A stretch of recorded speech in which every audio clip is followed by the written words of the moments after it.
So we're going to do a little overview on the manuscripts that are available for us for Fiore. Not on the martial aspects of the manuscripts, but actually a little bit about the manuscripts themselves, just to give some background information. Now the thing about manuscripts is they tend to be named after the museum or the personal collection where they're held. So, for example, the Pierpont Morgan manuscript, which we often call Morgan, is in the Pierpont Morgan Museum, and then it's given an actual manuscript number. But because we're only dealing with Fiore, we tend to abbreviate the names down. There are three primary ones that we deal with. One's the Getty, which is in the Getty Museum. One's a Morgan, again, a Morgan Museum, and the other one's called the Pisani Dossi. The Pisani Dossi is the name of the Italian family where the manuscript's actually kept. That's actual, it's in their personal private collection, and it's locked away. We haven't got access to it. The thing about the Pisani Dossi manuscript is that you might also hear it called the Navati. The reason for this is that just over 100 or so years ago, an Italian historian wrote a book about northern Italy, Fiore, and around there. And this is a PDF printout of that book. And in this, he actually put a facsimile of the Pisani Dossi manuscript. So we've actually got a copy of it. Some people don't realise that even though we're talking 100 plus years ago, the technology was there to do facsimiles effectively for copies and print them inside the book. So we have a black and white facsimile of the Pisani Dossi manuscript. So you might hear that called Navati. Some less so these days, but it tends to be an interchangeable term, Navati, Pisani Dossi. So we've got these three main ones, and just to go through them very quickly, we'll start with the Pisani Dossi. The thing about the Pisani Dossi is that it's the only one of the three that actually, in his introduction, he gives a date, which is the 10th of February, 1409. Now, the thing is, in medieval times, the new year wasn't the 1st of January, it wasn't until March. That's why we often say this is 1410, because in modern day terms, it would have been the 10th of February, 1410. But he calls it 1409. So in reality it's 1410 in our calendar. The Pisani Dossi is written with, you can see this, but there's very little bits of text. These are rhyming couplets, these actually rhyme. And it's so it goes da da da da da da da da da. It's very much of the sort of ilk of, if I get you in this way, I will do this to you. You know, you come at me like this, I put you on the ground. And it's rhyming. And that's, we think, is really like a teaching methodology. It's a way of remembering individual techniques and plays and posters and everything else that's in the manuscript. The Pisani Dossi is ordered in a teaching order. So it starts with unarmed, it then goes on to dagger, then we get onto sword and dagger, and we get onto sword, one-handed, sword, two-handed, so on up through the armoured sections of pole weapons, and finally we finish with horse. So that's the Pisani Dossi, so 1410. Now, another one here is, I've only got the introduction bit printed out here, but it would be the Morgan, as we call it. Now, the Morgan's a very interesting manuscript. It's incomplete. There's a lot of sections missing. But we don't think that they're actually missing because they've disappeared, because two of the folios, individual pages, are actually blank on the opposite side. So that implies it's an incomplete. It's just not been finished as a manuscript. It's missing a lot. Its order though is different. It's different. It's in the reverse order to what we see in the Pisani Dossi. It starts with the horse section, and from the horse section moves down to pole weapons, and then from there moves on to sword, and so on, all the way down to dagger and unarmed at the end. And it's those last sections that are missing. So what's interesting about the Morgan is that it's done in the order what you consider a natural fight. You'd start on horseback, blah, blah, blah, blah. You might get off horseback and have a spear, then you lose your spear, you lose your longer weapons. You get to sword fighting, you get close with sword fighting, then you get into close combat with dagger and unarmed combat. So it's more written, it's more all ordered in how you'd expect a fight to go, whereas the Pisani Dossi is ordered in the way you teach somebody. You start with unarmed and build your way up through sword. So that's the two of the three.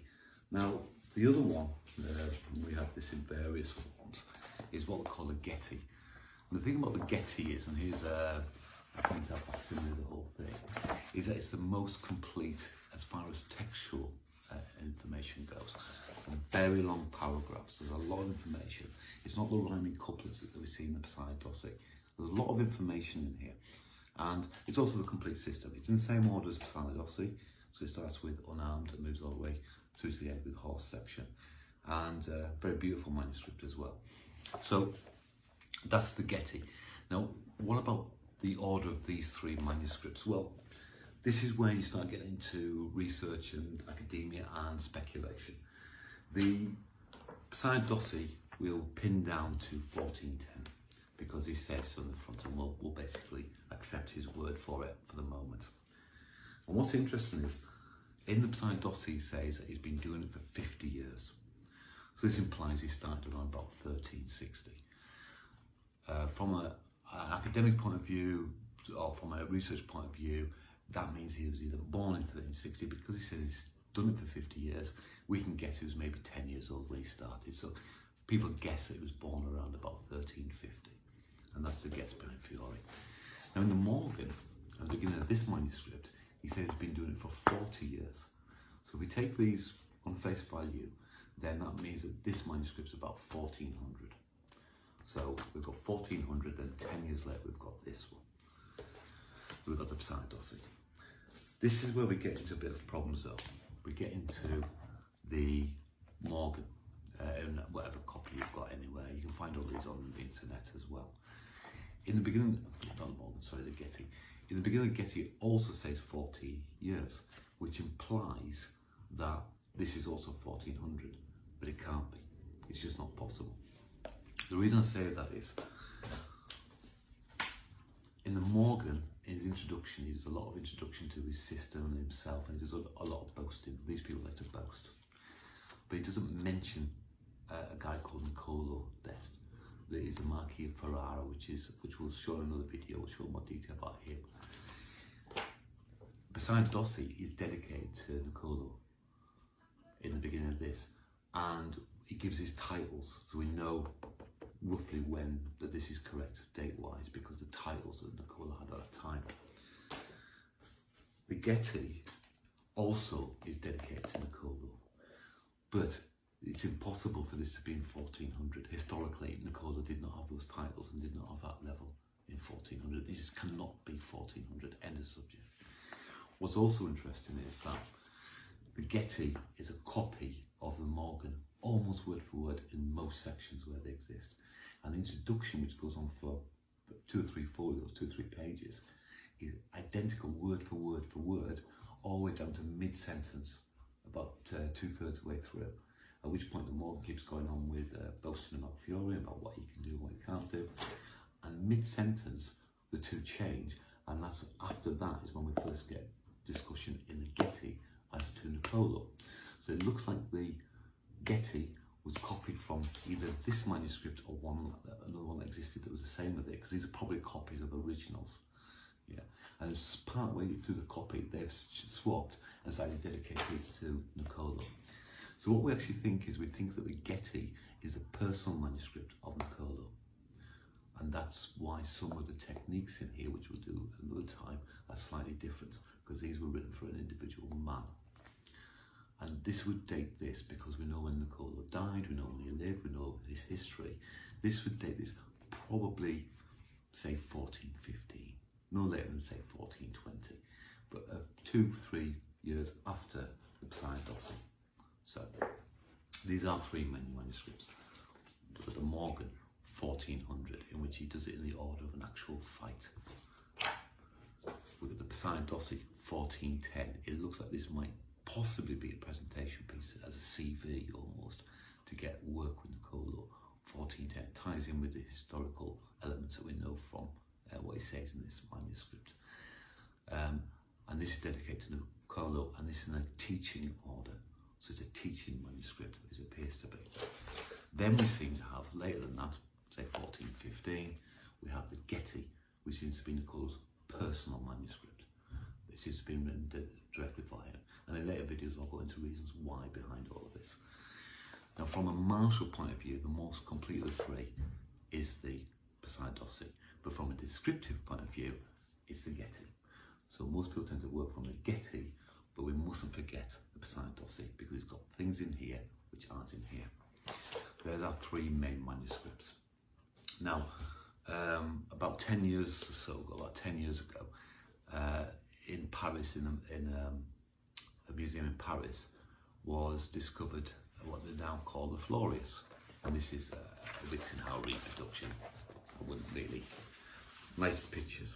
Now, the Florius is interesting because it is like the Pisani Dossi in many ways. In fact, I don't know if you can find it, but if you have a look at what's called the Segno, then it's very, very similar to how it is in the Pisani Dossi. Now, the difference is the Segno is the one with the four animals around the body. In the Pisani Dossi, those four animals have golden collars. This is to represent the golden garter, which means a student. In the Florius, they've got golden crowns. Now, crowns represent masters. So this is really saying this is somebody, it's not dedicated to anybody, it's still got these small rhyming couplets, which almost like a presentation piece of somebody who's completed training. The other thing that's interesting in this is that it's written in Latin. The other manuscripts in the main are written in Italian, old Italian dialect. So this is a pan-European manuscript. This is the sort of thing that anybody who can read Latin, remember that was what the religious language was, could actually understand this, and it was discovered in France. So one of the theories is that somebody had been along, done the training, and had taken this away as their presentation piece, because they finished, so they basically completed it. Now, based upon, it's harder to date this because there's no text inside, but based upon the costumes and the sort of artistry around it, it's probably about 1440. There's no doubt in my mind, and many other people's mind, that Fiore was dead by the time this was actually written. This has been written by some descendant master of his student, who's been taught by some descendant of his, perhaps as a school. So this is definitely later. This is after Fiore's days, in essence. Now, apart from that, what else do we have? There are two manuscripts in German, which have elements of Fiore's plays in there. We can see the imagery is basically exactly the same. Interestingly, they're also called the same as these. By the way, all of these are called the Flower of Battle. In Latin, Floster Duellatorum. In Italian, Fior Battaglia. The Flower of Battle. The best of fighting. Flower, as in cream of the crop. The best of fighting. And these German written manuscripts are the same. They're called the same. But there's no, these pictures, images, there's not a lot of them. There's quite a few sword ones and that. But there's no actual text against them. There's no indication.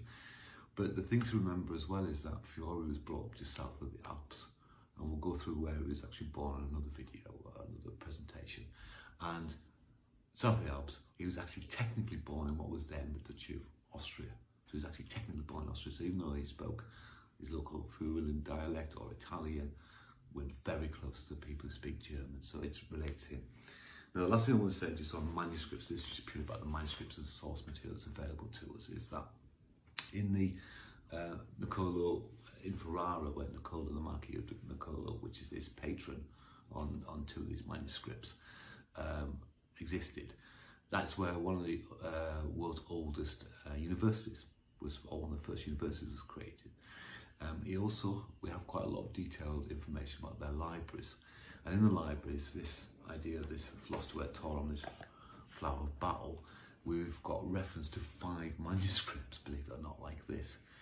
Now, each of them describe how many folios are inside, and none of them match existing ones. So that means that either there's another 5 manuscripts that we don't know about, or more likely 2 or 3 of these were there, and they just added folios were taken away or added as additions or whatever. But at the very least, we've got at least 3 what we would call primary sources, and there may be another 5. God knows what's actually out there. So we've got Pisani Dossi, simple text, but a complete martial art. The Getty, much better text, much better images, but it's been written for an individual person. There's missing bits of the art because maybe that individual didn't want to do that bit or couldn't do that bit. The Morgan, which is missing, which is only partially complete. However, the Morgan does actually glue the other 2 together and acts as a nice little glue between the two. There's some interesting bits in the Morgan. There are three primary sources. Morgan 1400, Pisani Dossi 1410, Getty say 1415 say. Then we've got the Florius, which is probably maybe 1430s, let's say 1440. And that's all the source material that we have for doing the art itself. When we get up to 1480s, we get up to descendants of Fiore's system, definitely related, not saying a direct descendant, but definitely related, people like Vardi, who actually has some individual quotes inside there, which are in one of the introductions. But that's adapted, the system's moved on now, we're sort of 60, 70, 80 years further on. But that's the basis behind the manuscripts, and in the future we'll go through a lot more detail about Fiore, his land, what's in the actual manuscripts, how you read the manuscripts, how you interpret the manuscripts, and what the culture was around him, what the historical events and everything like that. Okay, thanks for now. Cheers.